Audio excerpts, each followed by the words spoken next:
I'm Tyler, and I have the privilege of working with youth at Moses Lake Alliance Church. Did you know that there has been a lot of research done over the last decade about what youth do with church once they graduate high school? There's two studies in particular that have found that 66 to 70% of youth don't continue going to church. Now, that's concerning to me as a youth pastor. And perhaps there's been some misunderstanding. The research shows that 66 to 70% of the youth leave the church, not necessarily the faith, okay? Those that leave Christianity altogether is only about 11%. The rest just disconnect from organized church or conventional church, but hold to some sort of faith or belief in Jesus. So what does this mean?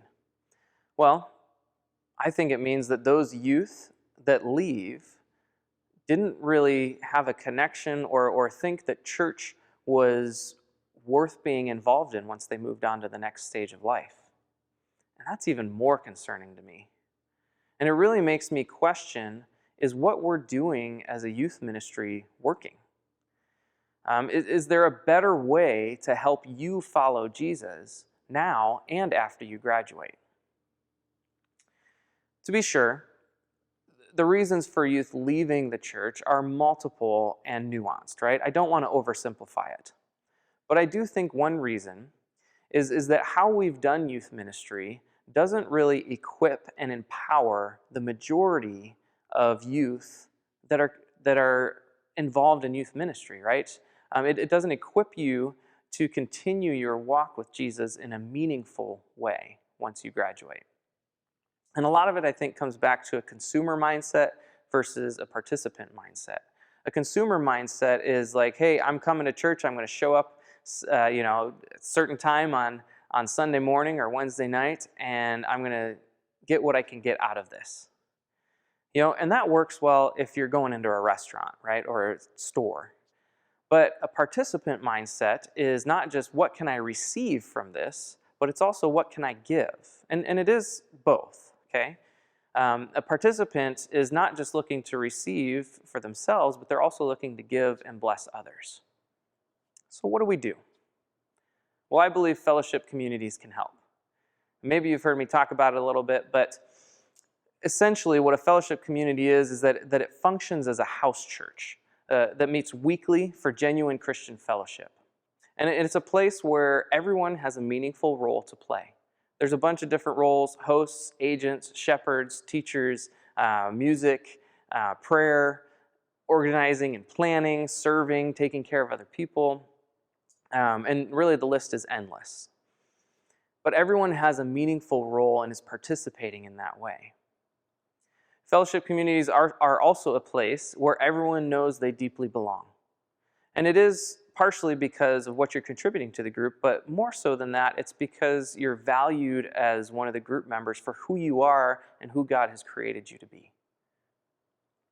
A fellowship community is also a place where everyone is connecting with each other, right? And this can take time, admittedly. It takes time to get to know people and really understand who they are and kind of maybe work through so many quirks or anything like that. And that's okay. That's part of learning to like other people. And then finally, a fellowship community is a place where everyone is partnering with each other in the work that God has for them.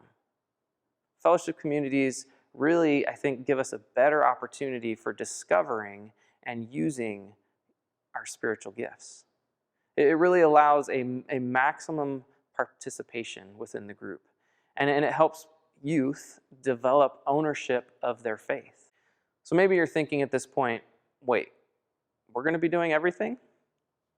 Why do we need the adults even, if that's what's going to be happening? But slow down. We're not just going to be throwing you in and saying, good luck. Many youth are still figuring out how God has designed them, figuring out their gifts and abilities, their personality, their strengths and weaknesses, and that changes throughout the teenage years. And so everyone needs guidance. And I think of my daughter Isley, who's almost 3. One day as I was making her breakfast, she loves bagels, and so I was making her a bagel, and I I got the bagel out, toasted it, cream cheese and all that. And she comes up and says, Daddy, I want to help. And so what was I going to do? Say, all right, get the bagel, cream cheese, the toaster, the knife, and figure it out. No, not doing that. That would be a disaster. But rather, there was a process. And first, she had to see me making her bagel to know that that was something that she wanted to do. And so once she saw me, she said, hey, I can do that, right?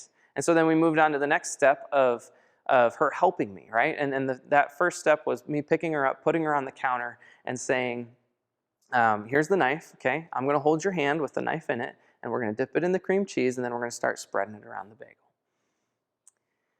And then the third step was where she was almost doing it on her own, right? Where she's able to pick up the knife and spread the cream cheese on herself, but I'm still guiding her with my words. And then the fourth and final step, which she is not there, but is where she can just do it on her own, right? And so fellowship communities, our fellowship communities are going to be like that. There's a similar process that they're going to follow, where there's an adult, at least one adult, with each group. And that adult is going to help identify who is a good fit for each role and then walk you through it. You're not going to be on your own, okay? And the end goal is to have student-led groups where you're owning your part of the group and your faith. So I believe that these fellowship communities and this way of doing youth ministry can help you experience genuine Christian fellowship. It can help you experience what Jesus meant for the church to be and to live out a genuine partnership with Jesus and his people. If that doesn't make sense to you, think of it this way. Your fellowship community is a family of people figuring out how to follow Jesus together. Now, if that's what is experienced, I think that after graduation, many youth won't walk away from the church, just to maybe come back later in life. Rather, they'll never leave.